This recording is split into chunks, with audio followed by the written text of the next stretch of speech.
झिलमिल जी महाराज। राधा वल्लभ श्री हरि। राधे राधे महाराज जी, आपके चरणों में कोटि कोटि प्रणाम। महाराज जी, मैं रायबरेली जिले के प्रसिद्ध शिव मंदिर का प्रधान पुजारी हूँ।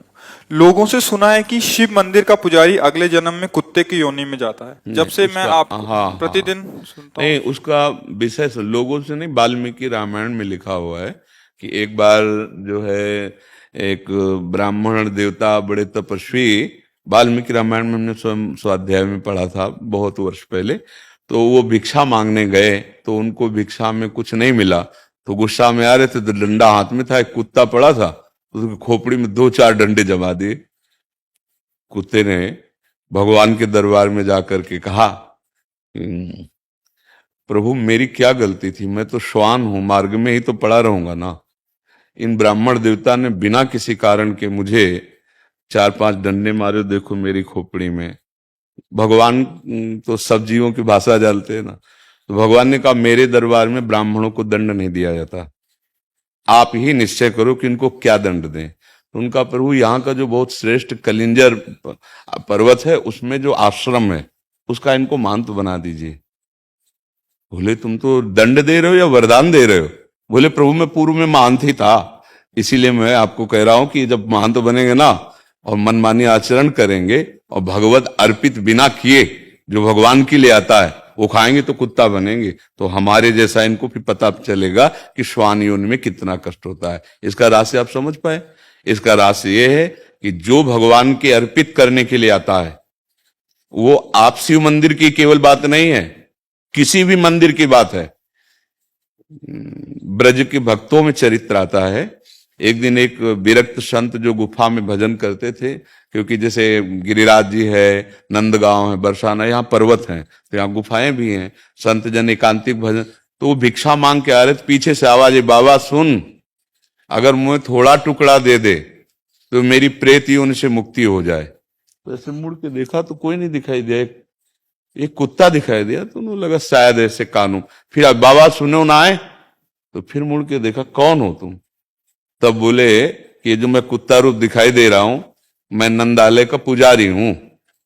तो उनका प्रभु आप तो भगवत पार्षद हैं, आपकी ऐसी कैसी? तो उनका लाला के लिए अमनिया आता था, बिना भोग लगाए हमने उसको प्रयोग किया, तो उसके दंड में अगर आप अपनी जूठन करके दे देंगे तो अभी मैं मुक्त हो। तो बोले भैया यदि तुम्हें भगवत प्राप्ति हो रही है, दोष से मुक्त, तुरंत जूठन करके उन्होंने दे दी। बात यहां समझनी, शिव मंदिर ही नहीं, किसी भी मंदिर में आपके पास शिव जी के लिए जो कुछ आया है आप उनको अर्पित कर दिए, इसके बाद जो प्रसाद रूप से आप सेवन करते कभी आपकी दुर्गति नहीं हो सकती। लेकिन आया मानो जैसे जो भी वस्तु आई और आप उसे अपने प्रयोग में बिना स्वामी को अर्पित किए, फिर वो अपराध बन जाएगा। ऐसा नहीं है, हम उन्हीं के उपासक रहे हैं, उन्हीं के हैं। आए मुक्ति तो, अरे मुक्ति तुम यार, बहुत शिवलिंग है। अरे उनकी बात जाने दो, हम कह रहे तुम अंगूठे में ऐसे भावना करके करो अभिषेक, मुक्ति हो जाएगी। शिव भावना तो करो तुम, बालू की शिवलिंग नहीं बनाया जाता। अरे यार कभी ऐसी बातों में, हाँ बात उसको अंतर की बात समझना।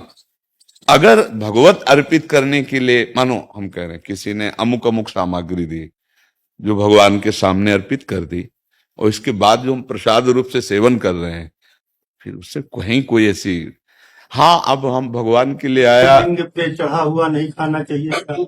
जो ऐसे 12 ज्योतिर्लिंग हैं, नर्मदेश्वर हैं, भगवत स्वरूप हैं, इनका तो पाना ही चाहिए ना। हमारे पास तो रोज चरण, लगभग हफ्ता में 1-2 बार चरणामृत आ जाता है, भगवान महादेव जी का भोग आता है तो वो रोज चलता है, हम तो रोज उनका प्रसाद जूठन पाते हैं।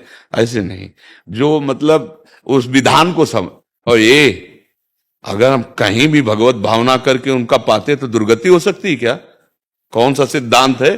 भगवान हरि और भगवान हर में कोई भेद है क्या? तो कुछ बातें समझनी होंगी उसमें। अब हम लोग क्या करते हैं, छल कपट करने लगते हैं, सेवक की जगह स्वामी बन जाते हैं, उस बात का दंड मिलता है।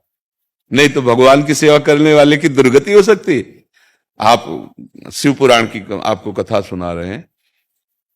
एक चोर गया भगवान शिव के मंदिर में, अब वो बेचारे के पास खाने के लिए नहीं था तो सोच रहा था क्या करूं, कैसे करूं, ये शिव पुराण की कथा है। तो उसके पास कोई प्रकाश नहीं था कि वो मंदिर में देख सके कि कहाँ क्या है जिससे मैं खाने योग्य कुछ चुरा सकूं। तो उसने अपने ऊपरी वस्त्र उतारा और जला करके ऐसे प्रकाश किया। वहां उसको भगवान के जो कुछ आरती पूजा के पात्र थे वो उठा ले गया, मरा। जब मरा तो भगवान शिव के मंदिर में एक कुछ मिनट प्रकाश करने के प्रभाव से उसको भगवान शिव के सामने पेश किया गया। यमराज ने भगवान शिव के सामने कि आपके मंदिर केवल इतने पुण्य, वो पुण्य नहीं है, वो तो चोरी के लिए प्रकाश। वह एक कुबेर बना, पढ़ के देख लेना, शिव पुराण में लिखा है। शिव पुराण में जब उसको भगवान शिव ने कहा इसको राजा बनाया जाए, तब उसकी स्मृति जागृत हुई कि एक वस्त्र को जलाने के प्रकाश से मुझे राजा पूरे नगर में शिवालय होना चाहिए और हर शिवालय में अखंड घी का दीपक होना चाहिए। उसके परिणाम स्वरूप कुबेर पदवी में आज भी बैठे हुए भगवान शिव के मित्र बने।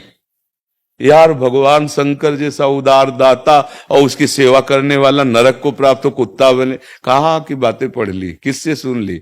अब जब बातें रहस्य में नहीं आ रही, हम फिर भी कह रहे स्वामी नहीं बनना है।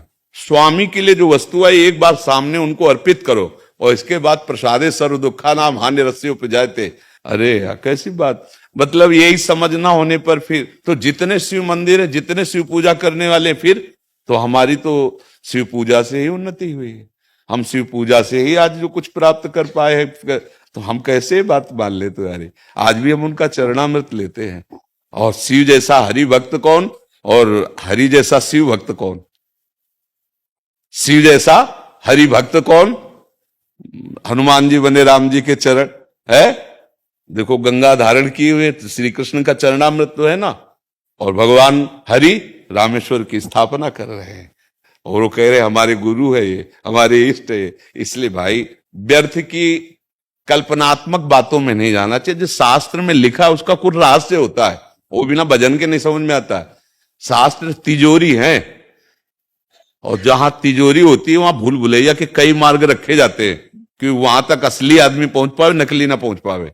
तो शास्त्रों का रहस्य बिना तत्वबोध हुए या भजन किए नहीं समझा जा सकता। उसमें लिखा है उत्तर की तरफ, लेकिन घूम के वहीं से पश्चिम की तरफ जाना है तब वस्तु मिलेगी। अब वो अनुभवी है नहीं तो उत्तर की बात केवल करता रहेगा, पश्चिम को मुड़ने वाली पता ही नहीं। इसलिए कहा जाता है कि बिना गुरु के ज्ञान नहीं होता, बोध नहीं होता। तुम निश्चिंत रहो और भगवान शिव की आराधना करो और सेवक रहो। सेवक है, हम एक बूंद पानी भी उनको अर्पित किए बिना नहीं पी सकते।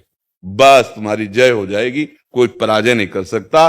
और जहां हम स्वामी बन जाते हैं प्रायः, क्योंकि प्रभु कुछ बोलते तो है लैला, तो लगता है कि अजय आया कि आप ये चढ़ा दीजिए, प्रभु को आप दे दीजिए। बिल्कुल ये अब वो हमारे बाप की वस्तु हो गई, क्योंकि हमारे स्वामी है ना प्रभु, अब उनके चरणों में अब हमारा सेवक अधिकार इन्हीं से चल रहा है। समझ रहे ना? और अगर ये हुआ कि भाई हाँ ठीक है, अब इसका हिसाब तुम्हें देना पड़ेगा, तुम्हारी जेब में गया ना, अब तुम्हें हिसाब देना पड़ेगा।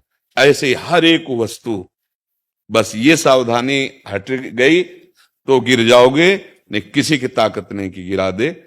भागवतिक जीवन निर्वाह के लिए फिर कोई परेशानी नहीं, भगवद अर्पित जीवन ऐसा। फिर तो देखो, आप धामों में देखो ना। अच्छा, आप तो कहीं किसी एक पवित्र जगह का नाम ले रहे हैं, हम तो काशी की बात कर रहे हैं, जहां घर घर शिवालय है। घर घर शिवालय है, बिना उनके भोग लगे, बिना उनका प्रसाद पाए कोई जी नहीं सकता काशी में। जैसे यहाँ कहीं भी भोग लगाओ जय जय श्री राधे बोलना पड़ेगा, महारानी जी का धाम है, ऐसे काशी भगवान शिव का घर है। कोई घर ऐसा नहीं जहाँ शिवालय ना हो, कोई घर ऐसा नहीं जो उनकी जूठन न खाता हो। फिर सब क्या होगा ये जो आप बोल रहे हो? अगर सब हो तो फिर क्या होगा? और हर को मोक्ष मिलेगा। काशी नाथ का जो सेवक है वो मुक्ति दाता है, ऐसा खिलवाड़ ले है। और ऑर्डर डाले यार, एक चुल्लू जल में बिक जाने वाले महादेव जी है, उनके सेवक को भय हो कि हमारी मुक्ति होगी कि नहीं, क्या होगा कि नहीं, ऐसा नहीं सोचते।